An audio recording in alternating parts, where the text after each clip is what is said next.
Hello everyone, my name is Umang Upadhyay. Welcome to Umang bio classes. आज का जो हमारा टॉपिक होने वाला है वो होने वाला है वैक्सीनेशन एंड इम्यूनाइजेशन। जो यहाँ पे तुम देख रहे हो ये तुम यहाँ पे वैक्सीनेशन देख रहे हो और यहाँ पे है इम्यूनाइजेशन। ये दोनों क्या है? ये दोनों है तुम्हारे आर्टिफिशियल टाइप, ठीक है, नेचुरल टाइप नहीं है, आर्टिफिशियल टाइप की ये इम्यूनिटी है। तो आज हम इसी के बारे में डिस्कस करेंगे। ये सब हमने पिछले क्लास में कर लिया था, ठीक है, एक्टिव पैसिव ये सब हमने पिछले क्लास में कर लिया था। तो आज जो हमारा मेन टॉपिक होने वाला है वो होने वाला है वैक्सीनेशन एंड इम्यूनाइजेशन। 100% हम एनसीईआरटी पे फोकस करने वाले हैं, ठीक है। तो आओ आज का हम लेक्चर शुरू करते हैं, इम्यूनाइजेशन एंड वैक्सीनेशन, ठीक है। अब यहाँ से हम शुरू करते हैं अपना lecture. The principle of immunisation और vaccination is based on the property of memory. कल के लेक्चर में मैंने बताया था कि जो टी सेल्स होती हैं तुम्हारी, टी लिम्फोसाइट, वो तुम्हारी मेमोरी सेल्स होती हैं। उसमें था ना, एक दिखाऊं मैं तुम्हें, रुको मैं दिखा रहा हूँ। ये देखो मेमोरी टी सेल। तो इनका काम होता है कि ये किसी भी पैथोजन को जब पहली बार बॉडी में आए, वो चाहे वैक्सीन के फॉर्म में आए या फिर एक्चुअल इन्फेक्शन के फॉर्म में आए, तो उसको ये याद रखती हैं। मेमोरी टी सेल्स का काम है कि उनको मतलब मेमोराइज करना, ठीक है। तो ये इम्यून सिस्टम, अब टी लिम्फोसाइट है तो इम्यून सिस्टम का ही है। डब्ल्यूबीसी तो इम्यून सिस्टम की ही पार्ट है। जो डब्ल्यूबीसी है तुम्हारा वो इम्यून सिस्टम का पार्ट है। तो अब इम्यून सिस्टम के मेमोरी पे तुम्हारा वैक्सीनेशन और इम्यूनाइजेशन काम करता है, ठीक है।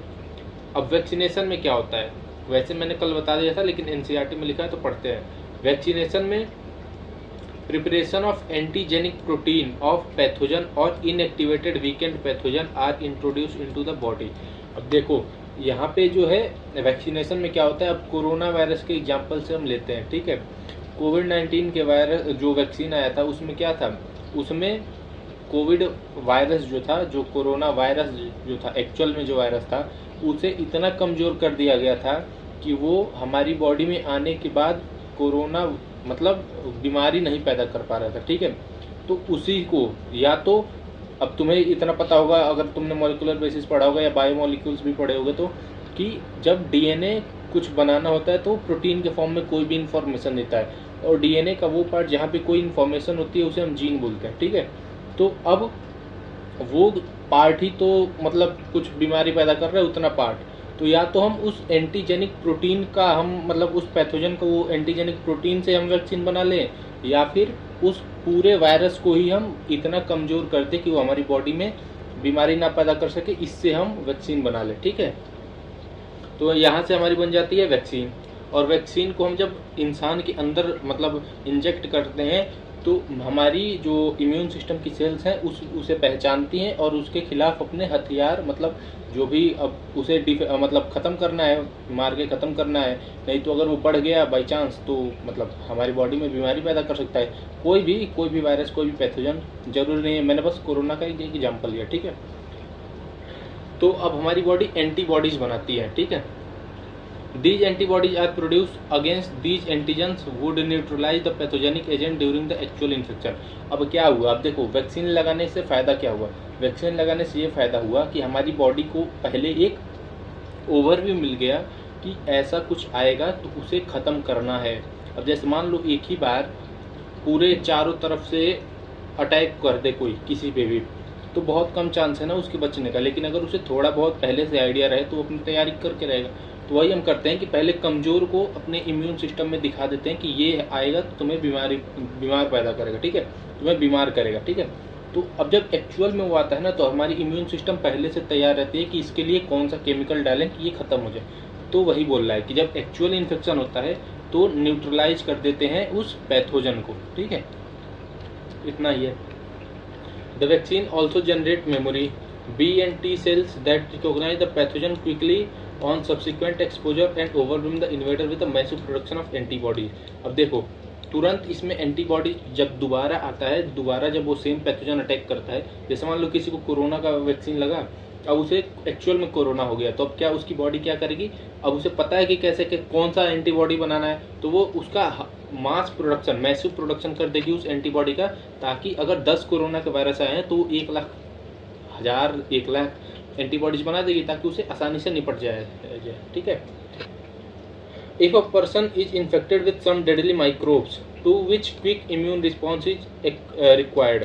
अब देखो, अब ऐसा भी होता है कि हम वैक्सीन दें, फिर हमारी सेल्स याद करें, फिर एक्चुअल इन्फेक्शन हो, फिर तुम्हारा धीरे धीरे प्रोडक्शन हो, तो इसमें बहुत टाइम लगता है। ठीक है, तो ऐसे में क्या होता है कि हम हमारी बॉडी पे नहीं डिपेंड करते हैं कि हमारी बॉडी एंटीबॉडी बनाएगी तब जाके वो एक्चुअल इन्फेक्शन को ख़त्म करेगी। ऐसे केस में क्या करते हैं हम कि हम बनी बनाई एंटीबॉडी, ठीक है, बनी बनाई एंटीबॉडीज हम इंसान को दे देते हैं। जैसे इन tetanus we need to directly inject the preformed antibody or antitoxin, a preparation that contain antibody to the toxin। अब देखो, हमारी बॉडी में कोई टिटनेस का वायरस आ गया तो उसमें उतना टाइम नहीं होता है कि हम इंजेक्शन दें फिर हमारी बॉडी एंटीबॉडी बनाएगी, नहीं, उसमें हमें बनी बनाई एंटीबॉडी देनी पड़ती है। ठीक है, अब जैसे मान लो कहीं पे कोई प्लान करके अटैक कर रहा है और कोई एकदम से आया और अटैक कर दिया।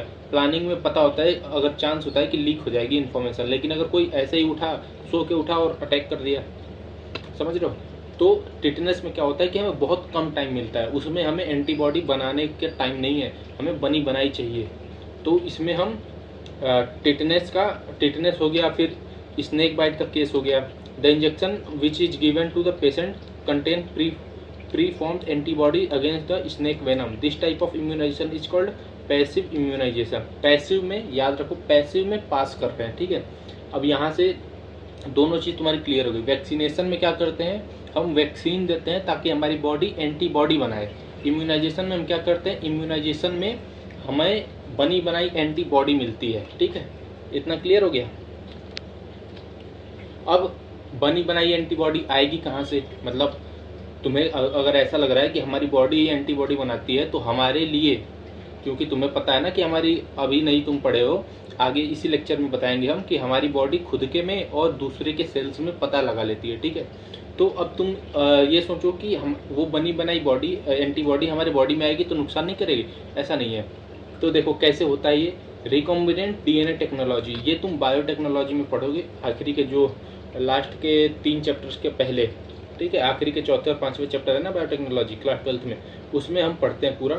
ठीक है, तो recombinant DNA technology has allowed the production of antigenic polypeptide of pathogen in bacteria और east.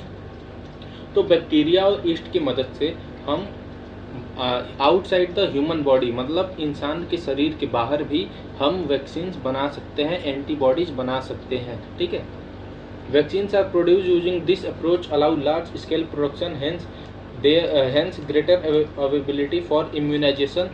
example hepatitis B vaccine produced from yeast। अब देखो क्या होता है कि हमारी बॉडी की सेल्स 24 आवर में एक सेल से 2 सेल में डिवाइड होगी। ठीक है, लेकिन बैक्टीरिया का 20 मिनट में डिवाइड हो जाएगा, ईस्ट का 90 मिनट में डिवाइड हो जाएगा। तो यहाँ पे टाइम कम हो रहा है ना। अगर देखो 24 घंटे में हम कहीं मतलब एक बार डिवाइड करेंगे और बैक्टीरिया तुम्हारे 70-80 बार डिवाइड कर लेंगे, है ना, 72 टाइम्स। तो ये फर्क है। यहाँ पे ये हम बायोटेक्नोलॉजी में देखेंगे, लेकिन यहाँ पे देख लो कि बनता कैसे। यहाँ पे ईस्ट का होगा, बैक्टीरिया नहीं है ये। अगर हम हेपेटाइटिस का वैक्सीन देख रहे हैं तो यहाँ पे ईस्ट के मतलब यूज हुआ है ईस्ट, यहाँ पे बैक्टीरिया यूज नहीं हुआ। ठीक है, तो देखो हेपेटाइटिस बी का वो जीन जो हेपेटाइटिस बीमारी कराता है उसको हम निकालेंगे, फिर इसका प्लाज्मिड डीएनए निकालेंगे। ये एक्चुअल डीएनए है, इसको नहीं टच करेंगे, ये प्लाज्मिड डीएनए होता है, उसको निकालेंगे। फिर दोनों को कैसे निकालेंगे, रेस्ट्रिक्शन एंजाइम से। जो रेस्ट्रिक्शन एंजाइम इसमें यूज होगा, सेम रेस्ट्रिक्शन एंजाइम यहाँ पे यूज होगा। ये तुम्हें अभी नहीं समझ आ रहा है, कोई बात नहीं, बायोटेक्नोलॉजी में समझ आ जाएगा। तो यहाँ से हम रिकॉम्बिनेंट डीएनए बनाते हैं और इसको हम ईस्ट या बैक्टीरिया जो भी हम होस्ट यूज कर रहे हैं, जो भी हम मतलब मीडियम यूज कर रहे हैं, उससे हम अपना बना लेंगे। ठीक है, उसके बाद इसको हम पीसीआर में डालते हैं, वहाँ से 10 की पावर 6 मतलब 1 बिलियन के आसपास। ठीक है, मिलियंस और बिलियंस में घंटों में हमारी कॉपी बन जाती है। ठीक है, 10 की पावर 6 से मिलियन, 10 की पावर 9 होता तो बिलियन होता। ठीक है, तो हम मिलियंस और बिलियंस में हम इसकी कॉपीज तैयार कर सकते हैं with in few minutes, few hours. ठीक है, आरडीएनए टेक्नोलॉजी से। अब जो हम बात करने वाले हैं, ये यहाँ तक हमारा इम्यूनिटी पूरा कंप्लीट हो गया। ठीक है, आज हम अब नेक्स्ट टॉपिक है अपना एलर्जी। एलर्जी में तुम्हें पता ही है कि एलर्जी क्या होता है। हाथ पैर ऐसे जा जाना, कॉमन कॉमन सिम्टम्स तो तुम्हें पता ही होगा यार, किसी न किसी को तो एलर्जी हुआ ही होगा। इसका कॉज क्या है? पॉलन, जो फ्लावरिंग प्लांट्स का पॉलन ग्रेन होता है ना, उससे भी कुछ लोगों को एलर्जी होती है। डस्ट से कुछ लोगों को एलर्जी होती है। मोल्ड एंड मिल्डे से एलर्जी होती है। एनिमल के डेंडर्स से एलर्जी होती है, ठीक है। किसी को मधुमक्खी काट ले उससे होता है, किसी को कुछ दवा से होता है, किसी को दूध से होता है, ठीक है, दवा, नट्स, पीनट से। कई सारे वेस्टर्न कंट्रीज के लोग ऐसे भी हैं जिन्हें पीनट्स खा लें तो उन्हें एलर्जी हो जाती है, ठीक है। तो यही है, ज्वेलरी से भी किसी को होती है, लेटेक्स से किसी को होता है, कुछ प्लांट्स ऐसे होते हैं जो पॉइजनस होते हैं, उससे कुछ लोगों को एलर्जी हो जाता है, ठीक है। तो अब हमारा जो टॉपिक चलने वाला है वो है एलर्जी। एलर्जी है क्या? व्हेन यू, अभी एनसीईआरटी हम देखते हैं। When you have gone to new place and suddenly you start sneezing, wheezing for no explain reason, and when you went away your symptoms disappear. NCERT कह रही है कि जब तुम किसी नए प्लेस पे जाते हो, मोस्ट ऑफ द चांस है कि हम में से कुछ लोगों को छींक आने लगे, जुकाम आने लगे, खांसी आने लगे, ठीक है। और जब तुम वहाँ से हटते हो तो ये सिम्टम्स कुछ टाइम में ख़त्म हो जाते हैं। तो did this happen to you? क्या तुम्हारे साथ भी ऐसा हुआ है? Some of us are sensitive to some particle in the environment. The above mentioned reaction could be because of allergy to pollen, mites, etc. which are different in different places। देखो, हम में से कुछ लोग ना इतने सेंसिटिव होते हैं कि छोटे सा अगर कहीं हमें धूल धक्कड़ मिल जाए, दिवाली की सफाई करने में हमें छींकें आने लगती हैं, सर्दी जुकाम तक हो जाता है, ठीक है। तो ये हमारे सेंसिटिव होने की वजह से होता है, ठीक है। हम उस चीज़ से एक्सपोजर नहीं लिए होते हैं, उससे हमारा आमना सामना उतना नहीं हुआ होता है, ठीक है। अब देखो, जो बच्चे मिट्टी में खेलते हैं, मतलब गरीबी में ही खेलेंगे यार मिट्टी में, अदरवाइज शौक से खेलेंगे, तो उन बच्चों में ये चांसेस कम होते हैं क्योंकि वो मिट्टी से जुड़े रहते हैं, मतलब अक्सर उनका एक्सपोजर होता रहता है, आमना सामना, मतलब मिट्टी में खेलेंगे तो समझो तो मतलब उसी में रहते हैं ना। तो जो लोग कम निकलते हैं मिट्टी, मतलब कम बाहर निकलते हैं, कम मिट्टी में जाते हैं, उनको ये ज़्यादा चांस होता है, वो ज़्यादा सेंसिटिव होते हैं, ठीक है। तो अलग अलग जगहों पे अलग अलग चीज़ें होती हैं। जहाँ पे फ्लावर्स है वहाँ पे पॉलन ग्रेन होगा, जहाँ पे धूल लक्कड़ वाला एरिया है, मेट्रो सिटीज है, वहाँ पे तुम्हारे मिट्टी होगी, ठीक है। एनिमल्स में माइट्स होगा, अलग अलग जगह पे अलग अलग चीज़ें हैं। अब एलर्जी है क्या उसको देखते हैं। The exaggerated response of the immune system to certain antigens present in the environment is called allergy. अब जैसे ये समझो कि चूहा तुम्हारे रोटी का इतना टुकड़ा ले गया, अब तुम पूरे देश की पुलिस उस चूहे को पकड़ने में लगा दिए, तो छोटे से काम के लिए इतना बड़ा रिएक्शन, ठीक है, छोटे से काम के लिए बहुत बड़ा रिएक्शन एलर्जी है, ठीक है। तो यही बोल रहा है कि the exaggerated response of immune system to certain antigen present in the environment, ठीक है। एनवायरमेंट में प्रेजेंट कुछ एंटीजन के लिए हमारे इम्यून सिस्टम का बहुत बड़ा रिस्पॉन्स एलर्जी होता है। The substance to which such an immune response is called allergen. और वो सब्सटेंस जिसके वजह से हमें एलर्जी होता है, उस सब्सटेंस को हम बोलते हैं एलर्जन। अगर तुम्हें पेन से एलर्जी हो रहा है ना, तो वो पेन तुम्हारे लिए एलर्जन का काम करेगी। अगर तुम्हें कुछ खाने से एलर्जी हो रहा है तो वो उसको तुम एलर्जन बोलोगे। ये जो लिखा है ना एलर्जन्स, वो the antibody produce to these are of IgE E type. कल हमने देखा था IgA और IgG, आज हम देख रहे हैं IgE टाइप। एलर्जी में ई टाइप, ठीक है। फर्स्ट मिल्क कोलोस्ट्रम से हमें मिलता है IgA टाइप। वो तुम्हारे इम्यूनोग्लोबिन्स जो प्लेसेंटा क्रॉस कर सकते हैं उसे बोलते हैं IgG, और वो एंटीबॉडीज जो तुम्हारे एलर्जी में निकलते हैं उन्हें बोलते हैं IgE टाइप, ठीक है। Common example of allergens are mites in dust, pollens and animal danders etcetera. ये कुछ एग्जांपल्स हैं, ठीक है। एनिमल डेंडर्स अभी हमने देखा, माइट्स भी देखे हम, पॉलन ग्रेन्स भी देखे, ठीक है। Some symptoms of allergic reaction include sneezing, watery eyes, running nose, difficulty in breathing. तो तुम्हें जुकाम हो सकता है, सर्दी हो सकता है, आँख से पानी आ सकती है, तुम्हारी नाक बह सकती है, तुम्हें सांस लेने में तकलीफ हो सकती है। ये सारे कुछ एग्जांपल्स हैं एलर्जी के, ठीक है। ये तुम देख सकते हो कि कैसे काम करता है। ये एंटीजन है, ये वो तुम्हारा एलर्जन है जो एलर्जी कॉज करेगा। ये तुम्हारी मास्ट सेल आई, इम्यूनिटी की सेल आई, ठीक है, उससे ये बाइंड किया, और इससे अब ये जो ग्रेन्यूल्स है ना, ये पीले पीले तुम देख रहे हो छोटे छोटे डब्बे में, इसमें होती है हिस्टामाइन। हिस्टामाइन क्या करती है, तुम्हें एलर्जी राइनाइटिस करा सकती है, मतलब जिसको एलर्जी होता है उसको। ये कुछ उसके सिम्टम्स हैं। एब्डामन में पेन करा सकती है, डायरिया हो सकता है, रैसेज हो सकते हैं, हाथ लाल मतलब स्किन पे रैसेज हो सकते हैं, एलर्जी, आँख में कंजवाइटिस हो सकता है, सुनने में भी दिक्कत आ सकती है, तुम्हारे एयरवेज को कंस्ट्रिक्ट कर सकता है, मतलब एयरवेज को पतला कर सकता है। ठीक है, तो ये हमने देख लिया। Allergy is due to release of chemicals like histamine, serotonin from the mast cell. ठीक है, ये मास्ट सेल से हिस्टामाइन और सेरोटोनिन, ये कुछ केमिकल्स होते हैं, इनके निकलने की वजह से एलर्जी हमें फील होता है, उसके सिम्टम्स आते हैं हमारी बॉडी में। For determining the cause of allergy the patient is exposed और injected with very small doses of possible allergens and the reaction studies. अब देखो, अगर तुम्हें नहीं पता है कि एलर्जी तुम्हें क्यों है और वो एक लेवल के ऊपर जा रहा है, मतलब अब कंट्रोल नहीं हो रहा है तुमसे, या फिर कुछ देर के बाद ख़त्म नहीं हो रहा है, तब तुम जब डॉक्टर के पास जाओगे और तुम्हें पता नहीं है कि किस चीज़ से एलर्जी है, तो डॉक्टर तुम्हारा टेस्ट करेगा अलग अलग पॉसिबल मतलब एलर्जेंस से, कि अलग अलग चीज़ें तुम्हारी स्किन पे लगाएगा और पता करेगा कि किस चीज़ से तुम्हें एलर्जी हुआ है, फिर उसके अकॉर्डिंग तुम्हें दवा देगा। अगर तुम्हें पता है तो उसकी दवा देकर तुम्हें हटा देगा, मतलब घर भेज देगा।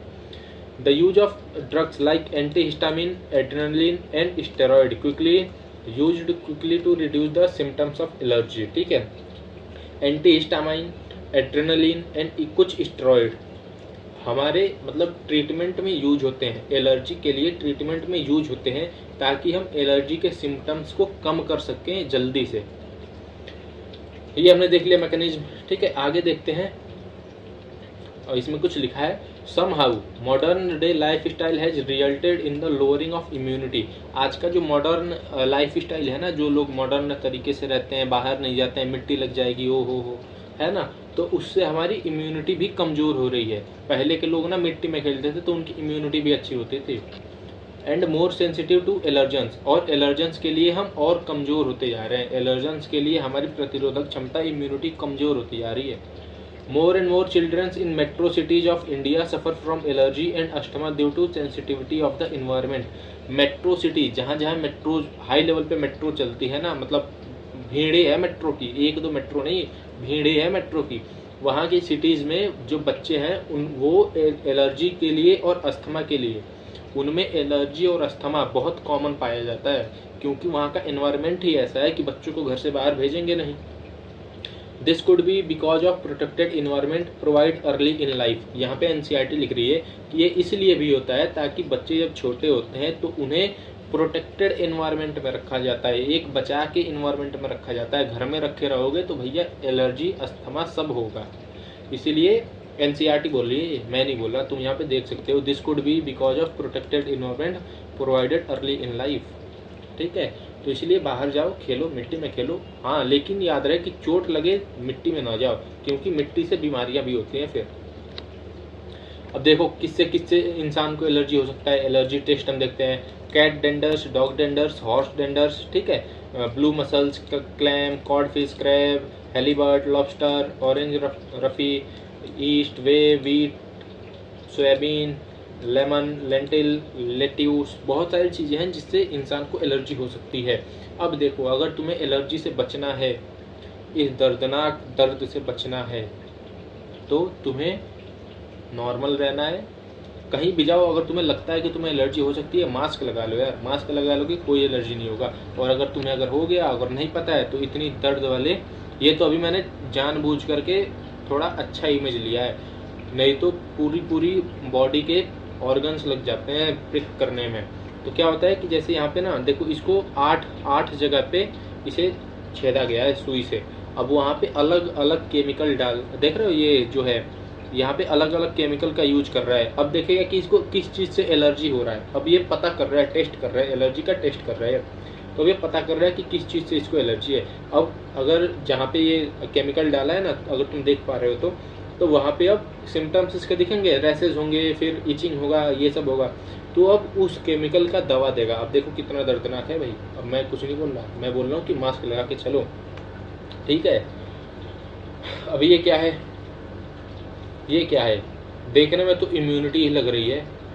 ठीक है, और ये तुम्हारी बॉडी की सेल्स ही हैं, ये किडनी है, ये तुम्हारे एंटीबॉडीज़ हैं, ये तुम्हारा न्यूक्लियस के जैसा कुछ लग रहा है, अलग अलग तुम्हारी बॉडी की सेल से लग रही है। और ये तुम्हारी इम्यूनिटी है, तो तुम्हारी इम्यूनिटी तुम्हारी बॉडी सेल्स पे क्यों अटैक कर रही है बताओ। तुम्हारी बॉडी तुम्हारी इम्यूनिटी तुम्हारी बॉडी पे क्यों अटैक कर रही है, कुछ तो होगा ऐसा। तो ये है ऑटो इम्यून डिजीज, ठीक है। ये वो कंडीशन होता है जब हमारी खुद की इम्यूनिटी हमारे खुद के ऊपर हावी पड़ जाती है, ठीक है, समझ रहे हो। यहाँ पे कुछ एग्जांपल्स हैं, इसमें सब नहीं याद करना है, कुछ एग्जांपल्स याद करना, मैं बता दे रहा हूँ। यहाँ पे देखो टाइप 1 डायबिटीज़, इसको याद कर लेना, हैशिमोटो डिजीज़ इसको याद कर लेना, ग्रेव्स डिजीज़ इसको याद कर लेना, रूमेटॉइड आर्थराइटिस इसको याद कर लेना, और हीमोलिटिक एनीमिया। ये कुछ एग्जांपल्स हैं जो ऑटो इम्यून डिसऑर्डर डिजीज़ के एग्जांपल्स हैं। बाकी जब तुम क्लास 11th का केमिकल कोऑर्डिनेशन वाला है ना एक चैप्टर, वो जब पढ़ोगे ना, केमिकल कोऑर्डिनेशन नहीं यार, केमिकल इंटीग्रेशन ऐसा कुछ है, न्यूरल कंट्रोल एंड कोऑर्डिनेशन के बाद ह्यूमन फिजियोलॉजी का लास्ट चैप्टर है केमिकल वाला, ठीक है। जब वो चैप्टर पढ़ोगे ना तब तुम्हारा ये पूरा डिजीज़ कवर हो जाएगा। बताओ यार। अब आते हैं हम एनसीईआरटी पे, ऑटो इम्यूनिटी पे। अभी हमने देख लिया ये कि कौन कौन से डिजीज़ होते हैं, अब हम देखते हैं कि ऑटो इम्यूनिटी वाला। Memory based acquired immunity evolved in higher vertebrates based on the ability to differentiate foreign organism that is pathogen from self cell। अब देखो हमारी इम्यूनिटी के पास, हमारी इम्यूनिटी की सेल्स के पास, कोशिकाओं के पास इतनी काबिलियत है कि वो हमारी शरीर के सेल्स में और बाहरी किसी कोशिका में, बाहरी किसी सेल्स में, बाहर के किसी ऑर्गेनिज्म में अंतर कर सकें, ठीक है।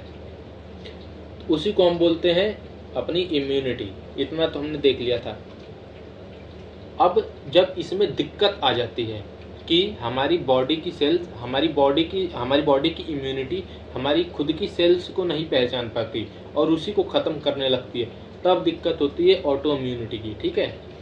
While we do not understand the basis of this, two corollaries of this ability have to be understood। अब देखो अभी हम इस टॉपिक को अच्छे से समझ नहीं पाए, इसका जो बेसिस है, इसका जो मतलब मेन चीज़ है, इसको अभी हमने अच्छे से पूरा 100% नहीं समझा है, ठीक है। इसमें दो इसके पॉसिबल रिजल्ट्स हैं जो अभी हमें समझने हैं। पहला क्या है, higher vertebrates can distinguish foreign molecules as well as foreign organism. Most of the experimental immunology deals with this aspect. पहले हमें समझना है कि हायर वर्टिब्रेट्स में, ठीक है, जो फॉरेन मॉलिक्यूल्स है और फॉरेन ऑर्गेनिज्म है वो डिस्टिंग्विश कैसे होते हैं। ये तो पता है कि होते हैं, एनसीईआरटी के अनुसार ये तो पता है कि होते हैं, लेकिन अभी हमें इस पे और डिटेल में रिसर्च करना है, पता करना है।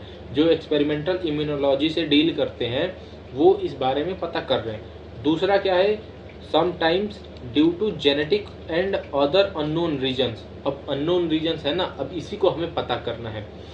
जेनेटिक भी होता है, रूमेटॉइड आर्थराइटिस, ठीक है, और भी बहुत सारी चीज़ें हैं। जब तुम वो ह्यूमन फिजियोलॉजी पढ़ोगे ना तो तुम्हें अच्छे से क्लियर हो जाएगा। तो जेनेटिक और अदर अननोन रीजन की वजह से भी हमारी बॉडी खुद की ही ऊपर अटैक करने लगती है, तो इसको भी हमें अभी पढ़ना है, ठीक है।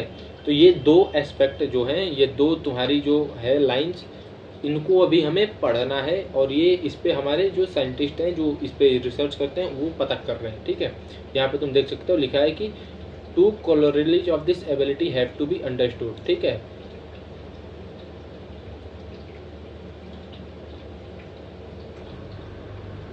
आगे आते हैं, this result in damage to the body is called auto immune disease. अब ये क्या करता है, जब खुद की ही ऊपर करेगा तो हमारी बॉडी को ही तो डैमेज करेगा। जब हमारी बॉडी को ये डैमेज करता है तो उसी चीज़ को हम बोलते हैं ऑटो इम्यून डिजीज, ठीक है। Rheumatoid arthritis which affect many people in our society is an autoimmune disease, ठीक है। अब तुम एक काम करो, कमेंट करना कि इसमें जेनेटिक वाला कौन सा है, ठीक है। इसमें जेनेटिक वाला कौन सा है, जेनेटिक ऑटोइम्यून डिजीज कौन सा है, ठीक है। मैंने बता दिया है, कहीं ना कहीं मैंने हिंट दिया है, तुम अगर ध्यान से देखो। अब देखो करता कैसे, जो बार बार मेमोरी आ रहा है ना, मेमोरी देखो यहाँ पे भी है मेमोरी बेस्ड, यहाँ पे भी आएगा कहीं मेमोरी बेस्ड, नहीं आ रहा है कोई ना, यहाँ पे तो लिखा है ना फर्स्ट लाइन में मेमोरी बेस्ड। तो अब हम देखते हैं कि आखिर में मेमोरी है क्या। तो देखो टी लिम्फोसाइट में मैंने अभी लेक्चर की शुरुआत में ही बताया था कि इसमें मेमोरी, इसे 5 टाइप का होता है, मैंने बताया था ना। तो इसमें एक मेमोरी टी सेल भी होती है। मेमोरी टी सेल अब हमें मतलब हमें देखने को मिलता है, ठीक है। तो थाइमस में मैच्योर होता है, बनता चाहे वो टी लिम्फोसाइट हो या बी लिम्फोसाइट हो, बनते ये बोन मैरो में है। ये बोन मैरो देख रहे हो, बोन मैरो, बनते ये बोन मैरो में है। लेकिन बी लिम्फोसाइट तुम्हारा बोन मैरो में ही मैच्योर भी होता है। अरे भाई कोई छोटा बच्चा है वो बड़ा भी तो होगा। तो टी ये जो टी वाला है ना, ये तुम्हारा थाइमस में जाके बड़ा होता है। बी लिम्फोसाइट है वो तुम्हारा बनता भी बोन मैरो में है और मैच्योर भी तुम्हारा बोन मैरो में ही होता है, ठीक है। अब ये क्या करते हैं कि एंटीबॉडी खुद के ही मतलब एंटीजेंस के ऊपर अटैक कर देते हैं। ये साइटोटॉक्सिक सेल बनाती है और खुद के ही ऊपर अटैक कर देती है, ठीक है। हर एक सेल के पास, अब ये अटैक कैसे करती है देखो, हर एक सेल के पास ना कुछ एक आइडेंटिटी होता है, उसके ऊपर ग्लाइकोप्रोटीन ग्लाइकोलिपिड्स की एक रिसेप्टर्स पाए जाते हैं, ठीक है। उसी रिसेप्टर पे जाके ये अटैच होता है और अटैक करता है। अभी मैं दिखा रहा हूँ तुम्हें, देखो यहाँ पे जो ये सेल है ना, इसके ऊपर ये रिसेप्टर है, इसका रिसेप्टर देख रहे हो, इसके ऊपर ना ये रिसेप्टर है इसका, तो इसी पे जाके अटैक करती है और इसकी वजह से सेल्स पे भी डैमेज करती है। कई बार वायरल इन्फेक्शन में अल्फा इंटरफेरॉन आता है ना, जो हमने साइटोकाइनिन में पढ़ा था। इन्नेट इम्यूनिटी के बैरियर्स में लास्ट वाला जो था ना साइटोकाइनिन, उसमें अल्फा इंटरफेरॉन आता है और इन्हीं रिसेप्टर्स को अंदर करवा देता है। अल्फा इंटरफेरॉन इन्हीं रिसेप्टर्स को अंदर करवा देता है, जिसकी वजह से बाकी के सेल्स पे वो वायरस अटैक नहीं कर पाता, ठीक है। बाकी के सेल्स पे वो वायरस अटैक नहीं कर पाता। तो आगे अब देखते हैं आगे क्या आ रहा है। अब हमारे जो नया टॉपिक है, आज हमने तीन टॉपिक कंप्लीट कर लिया, वैक्सीनेशन, इम्यूनाइजेशन, उसके बाद ऑटो इम्यूनिटी, उसके बाद एक और कौन सा टॉपिक था तुम्हारा, एक सेकंड देख लेते हैं हम। ऑटो इम्यूनिटी हो गया, एलर्जी, ऑटो इम्यूनिटी और वैक्सीनेशन एंड इम्यूनाइजेशन, हमारे 3 टॉपिक हो गए। अब हमारा आज का जो लास्ट टॉपिक है वो है immune system in the body. हमारी बॉडी में अभी तक हमने देख रहे थे इम्यूनिटी, आखिर में इम्यूनिटी है क्या और इम्यून सिस्टम है क्या। तो देखो यहाँ पे थाइमस और बोन मैरो, ये 2 तुम्हारे प्राइमरी हैं और बाकी जितने हैं वो सेकेंडरी लिम्फोइड टिश्यू हैं, ठीक है। आगे हम देख रहे हैं कि क्या लिखा है, बस ये अभी याद कर लो, thymus and bone marrow primary तुम्हारे लिम्फोइड टिश्यू हैं, ठीक है। The human immune system consist of lymphoid organs, tissue, cells, soluble molecules like antibodies. अब देखो यहाँ से एनसीईआरटी का लाइन समझो, पकड़ो, एंटीबॉडीज। अब क्वेश्चन आ सकता है कि एंटीबॉडीज सॉल्युबल है या नहीं है, एंटीबॉडीज सॉल्युबल है या नहीं है। तो यहाँ पे अब देखो कहाँ, देखो ये लिखा कहाँ पे है, इम्यून सिस्टम में लिखा है कि एंटीबॉडीज सॉल्युबल होती हैं। नहीं तो जब मैंने तुम्हें इम्यूनिटी पढ़ाया था, जब एंटीबॉडीज आ रही थी इम्यूनिटी के फर्स्ट पार्ट में, तब भी तो ये लिख सकता था एंटीबॉडी के बारे में, जब हमने एंटीबॉडी बनाया था। लेकिन तुम्हें फंसाने का, जब तुम पूरी एनसीईआरटी पढ़ोगे ना, तब तुम्हें हर एक चीज़ समझ में आएगी, ठीक है। तो एंटीबॉडी जो होता है वो सॉल्युबल मॉलिक्यूल है, इतना याद रखना। तो ह्यूमन के इम्यून सिस्टम में लिम्फॉइड ऑर्गन्स होते हैं, टिश्यू होती हैं, सेल्स होती हैं, सॉल्युबल मॉलिक्यूल्स होते हैं एंटीबॉडीज के जैसे। अब देखो ये थाइमस तुम्हारा ऑर्गन हो गया, ठीक है, स्प्लीन तुम्हारा ऑर्गन हो गया, पेयर स्पेसेस तुम्हारे टिश्यूज हो गए, स्मॉल इंटेस्टाइन में भी तुम्हारे कुछ टिश्यूज होते हैं, ठीक है, स्टमक में तुम्हारे कुछ मतलब सेल्स पाए जाते हैं, अलग अलग जगह पे अलग अलग चीज़ें हैं, ठीक है। आगे हम देखेंगे, as you have read, immune system is unique in the sense that it recognise foreign antigens. अभी अभी हमने देखा कि हमारा इम्यून सिस्टम एक यूनिक है, ठीक है, क्योंकि ये फॉरेन के मतलब बाहरी एंटीजेंस को भी ये पहचान सकता है, ठीक है, बाहर के एंटीजेंस को भी ये पहचान सकता है। Respond to these and remember them, इनके लिए रिस्पॉन्ड भी कर सकता है, मतलब इनके खिलाफ एंटीबॉडी बना के इनको खत्म भी कर सकता है और उसे याद भी रख सकता है, ठीक है। इम्यूनिटी में सिर्फ और सिर्फ memory T cell, T lymphocyte, B lymphocyte नहीं होता है, बहुत सारी सेल्स होती हैं इम्यूनिटी में, ठीक है। इम्यून सिस्टम में बहुत सारी सेल्स होती हैं। टी लिम्फोसाइट, बी लिम्फोसाइट सिर्फ एक WBC का एक पार्ट है, ठीक है। तो हमारी इम्यूनिटी याद भी रख सकती है, रिस्पॉन्ड भी कर सकती है, फॉरेन एंटीजन को पहचान भी सकती है, ठीक है। The immune system also play an important role in allergic reaction, autoimmune disease and organ transplantation. ठीक है, तो इम्यून सिस्टम हमारे एलर्जिक रिएक्शन में भी इम्पॉर्टेंट रोल प्ले करता है, ऑटो इम्यून डिजीज में भी इम्पॉर्टेंट रोल प्ले करता है, ठीक है। और ऑर्गन ट्रांसप्लांटेशन में भी इम्पॉर्टेंट रोल प्ले करता है। ऑर्गन ट्रांसप्लांटेशन में क्यों? क्योंकि अभी मैंने बताया कि जो मेमोरी टी सेल होती है वो हमारी खुद की बॉडी को पहचानती है अच्छे से। तुम अपने घर के सारे मेंबर्स को पहचानते हो कि नहीं? अगर कोई चोर आ जाए, कोई दूसरा ही आ जाए तुम्हारे घर में और आकर के घर में रहने लगे, जैसे तुम रहते हो वैसे वो रहने लगे, तो तुम्हें दिक्कत होगी? तुम उसे मार के भगाओगे? बताओ, मार के भगाओगे ना? मारोगे नहीं, लेकिन भगाओगे तो वही इनके साथ है, ठीक है, समझ? तो तुम हटाओगे उसे, घर से हटाओगे ना बाहर, तो वही यहाँ पे करता है कि ऑर्गन ट्रांसप्लांटेशन में क्या होता है कि किसी क्लोजली रिलेटिव का, ये नहीं कि कोई इंडिया का है और अमेरिका के किसी जो शुरू से अमेरिका में रहा है उसका किडनी लेके कोई ऑर्गन लेके अपनी बॉडी में ट्रांसप्लांट करा ले, नहीं, किसी रिलेटिव में ही ये होता है। नहीं तो हमारी बॉडी उस ऑर्गन को रिजेक्ट कर देगी, उसे हम बोलते हैं ग्राफ्ट रिजेक्शन, ठीक है। क्या होता है उसमें कि अभी मैंने बताया ना कि हर एक सेल पे रिसेप्टर होता है, तो अगर किसी दूसरे की बॉडी का रिसेप्टर होगा तो हमारी बॉडी पहचान लेगी कि ये किसी दूसरे का है, तो वो उस पर हमारी इम्यून सिस्टम जाएगा और उसे हटा देगा, ठीक है। अब देखो यहाँ पे आया है ना लिम्फॉइड ऑर्गन्स, अब हम लिम्फॉइड ऑर्गन्स को देखते हैं। प्राइमरी लिम्फॉइड ऑर्गन में आता है तुम्हारा thymus and bone marrow. Secondary lymphoid organ में आता है Waldeyer's ring, bronchus associated lymphoid tissue, lymphoid node, lymph node, bone marrow नहीं आना चाहिए। स्प्लीन आता है, लिम्फॉइड नोड्यूल्स आते हैं, मिजेंट्रिक लिम्फ नोड्स आते हैं, पेयर्स पैसेज आते हैं, यूरोजेनाइटल लिम्फॉइड टिश्यू आते हैं, लिम्फ नोड्स तो अभी हमने देख लिया, ठीक है। ये वॉल्डेयर्स रिंग क्या होता है? वॉल्डेयर्स रिंग अगर तुम्हारे सिलेबस में वो होता क्या, वो चैप्टर डाइजेशन एब्जॉर्प्शन वाला चैप्टर होता ना, तो तुम पढ़ते कि जो 4 टाइप की टॉन्सिल्स होती हैं और कुछ और सेल्स को मिला के ना एक रिंग बनता है, ऐसे एक ऐसे रिंग बनता है, ठीक है। तो इसको हम बोलते हैं वॉल्डेयर्स रिंग, ठीक है।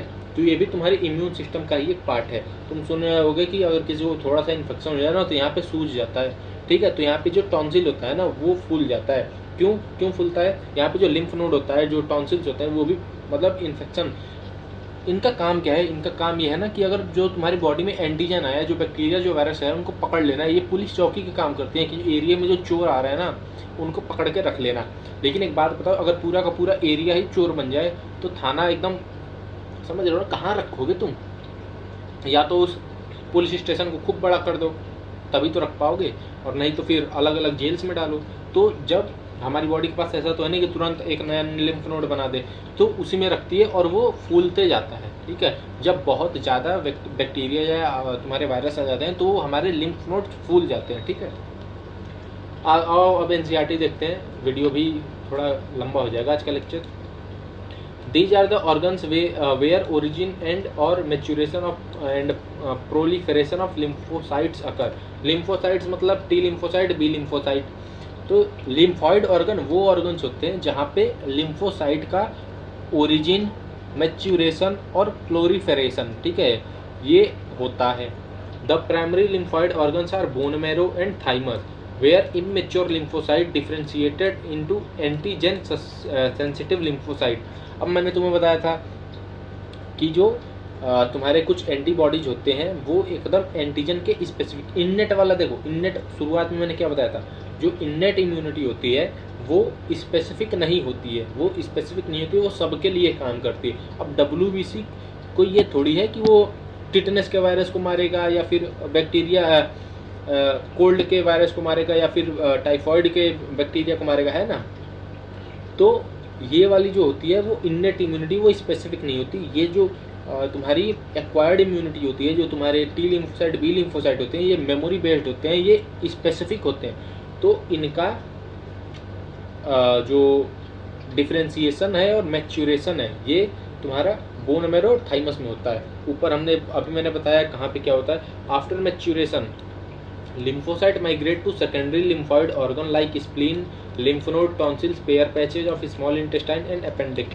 ये तुम्हारे एनसीईआरटी के हैं, ये सारे सेकेंडरी लिम्फॉइड ऑर्गन आते हैं। अब देखो प्राइमरी लिम्फोसाइट में, प्राइमरी लिम्फोसाइट तक वो बनते हैं। अब या तो वो बनते तो सारे बोन मैरो में हैं, मैच्योर कहाँ होते हैं, बी लिम्फोसाइट है तो बोन मैरो में मैच्योर होगा, टी लिम्फोसाइट है तो थाइमस में मैच्योर होगा। अब मैच्योर होने के बाद ये सारे के सारे, अब जैसे मान लो ट्रेनिंग होता है ना, ट्रेनिंग होता है आईएएस का और पुलिस का।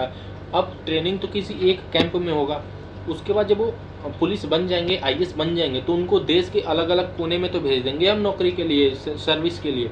तो वही यहाँ पे होता है। अब वो चाहे मैच्योर कहीं भी हो, बने कहीं भी, वो अब अपना काम करने स्प्लीन में चले जाएंगे, लिम्फ नोड में चले जाएंगे, टॉन्सिल्स में चले जाएंगे, पेयर्स पैसेज में चले जाएंगे, स्मॉल इंटेस्टाइन और अपेंडिक्स में होता है ये पेयर्स पैसेज। ठीक है। अब यहाँ पे क्या होता है, ये लिम्फोसाइट एंटीजन के साथ, एंटीजन तुम्हारा कौन है, बैक्टीरिया, वायरस, प्रोटोजोआ, कुछ भी है।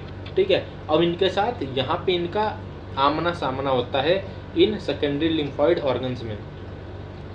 अब यहाँ पे ये प्लोरीफेरेट करते हैं और इफेक्टर सेल बनते हैं। प्लोरीफेरेट मतलब बड़े होते हैं, छोटे बच्चे से बड़े होते हैं, मैच्योर होने के बाद भी अभी बड़े होते हैं, लड़ने के लिए तैयार होते हैं। The location of various lymphoid organ in human body shown in figure 7.5।